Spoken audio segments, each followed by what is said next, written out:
Everyone for context. How about explaining the denominations formed the UCC? Huh? You want to handle this? Let's both do it. Figures. The German Evangelical and Swiss Reformed denominations are two of the four branches that form the United Church of Christ. But first we ought to go to 1529, England's King Henry VIII. You mean the king who had 8 wives, Queen Catherine and Anne Boleyn? And the rest?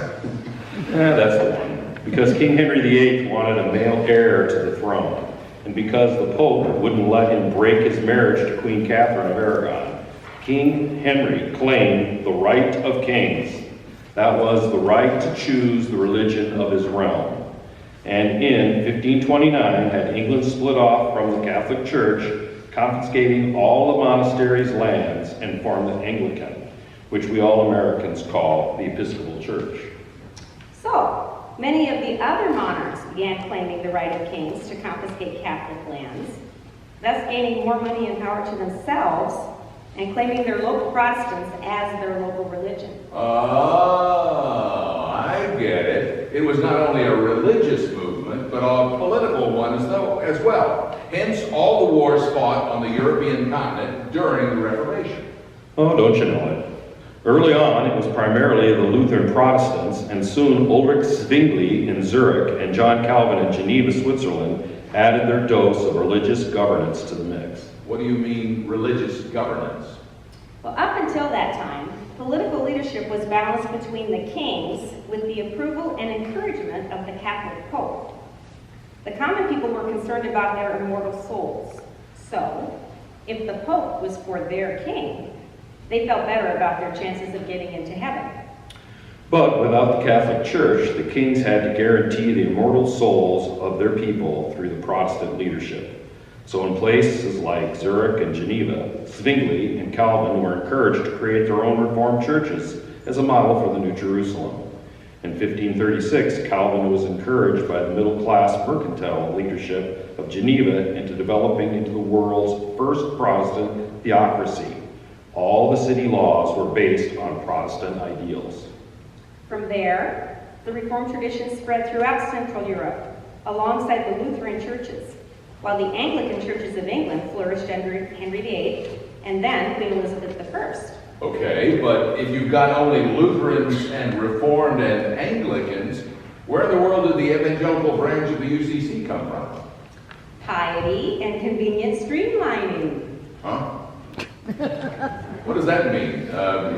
Who are the pious and who cares about convenient streamlining what? By the end of the 16th century, many of the cantons and fiefdoms of Europe contained both Lutheran and Reformed faith communities. Meanwhile, another spiritual quest was beginning to happen. Pietism.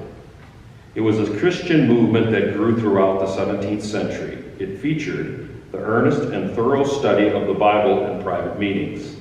The Christian priesthood being universal, they claimed that the laity should share in the spiritual government of the church. So that's where we got the term priesthood of the believer. Yes.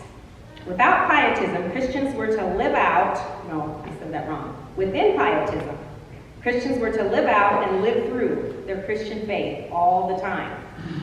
The Lutheran and Reformed pietists reorganized their theological training within the universities so that they fed not just their rational head, but also warmed their spiritual and emotional hearts. They created a different style of preaching, namely, in the place of pleasing rhetoric for the head, they attempted to also speak to people's souls so that their Christian lives might be both heart and head combined. So they were switching from Latin Mass and didactic sermons towards warming the hearts and using the language of the commoners living within their community. Is that what you're saying? Yes, but not only that. Because the Gutenberg printing press was movable type, was invented in 1450. By the 1500s, inexpensive Bibles were beginning to proliferate so that the middle classes could begin to afford them, and, more importantly, understand them. So the people of piety, be they Anglican, Lutheran, or Reformed, could read the Bible and have church meetings in their own homes. Individuals were beginning to feel more of their own power. Exactly. And that is one reason why the kings of Europe began using their own right of kings principle to conveniently streamline many of the Lutheran and Reformed pious communities into the evangelical churches. But the official evangelical church was named such by order of Frederick William III in 1817. Many German-speaking people already in America adapted this as their own denomination. Not all of the Lutheran or Reformed churches were combined into the evangelical churches, but many were, and eventually became a branch of the United Church of Christ. And one more of the great things about the printing press was it could also produce thousands of hymnals. Our next tune, 226, Sing Praise Unto the Name of God, was composed in Geneva when John Calvin was still there. The words are new, but the tune is all Reformed.